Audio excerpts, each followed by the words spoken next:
In diesem Video geht es um das Atmen unter Wasser mit einem Atemröhrchen.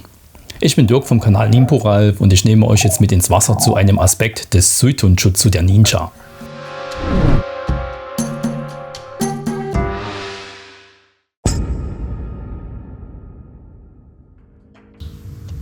Zuerst zeige ich euch einmal, wie die Atemtechnik unter Wasser mit dem Röhrchen funktioniert. Ich nutze hierfür so ein Glasröhrchen.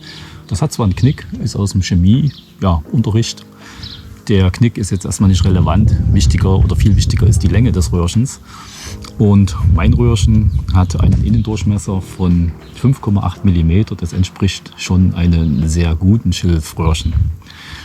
Dann lasst uns mal abtauchen. Das Atmen durch den engen Durchmesser funktioniert am besten, wenn du langsam atmest. Dafür solltest du entspannt sein. Zu schnelles und angestrengtes Atmen wird zu einem hörbar. Darüber hinaus bringt es dich schnell an die Grenze der Atemnot und verursacht Panik. Betrachte das Wasser als deinen Freund, lass dich darauf ein und entspanne dich. Ein weiterer wichtiger Faktor ist der Auftrieb, der verhindert, dass man unter Wasser bleibt. Je nach Körperstatur und Kleidung ist dies bei jedem etwas anders. Ich atme daher nur mit dem Zwerchfell bis maximal in den Mittelbauch, um zu verhindern, dass ich wie ein Luftballon nach oben treibe. Dabei versuche ich mental meinen Schwerpunkt unten zu halten, was man übrigens auch ganz gut vorher ohne Wasser üben kann.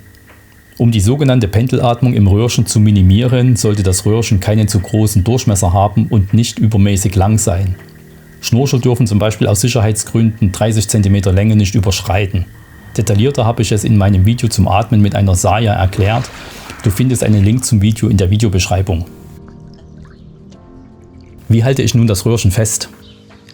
Ich halte das Röhrchen, egal welches, zwischen Zeige und Mittelfinger und mit Daumen und Zeigefinger halte ich die Nase zu.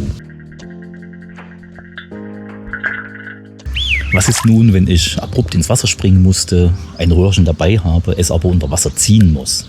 Das probieren wir jetzt. Die Idee ist, an der Wasseroberfläche so wenig wie möglich Signale zu hinterlassen. Darauf habe ich in dieser Trainingseinheit erstmal keinen Wert drauf gelegt. Und auch das Ausblasen des Röhrchens kann man entsprechend gestalten, dass kein großer Wasserschwall über die Wasseroberfläche spritzt. Das sind dann Themen, die kann man in weiteren Trainings fokussieren und darauf achten.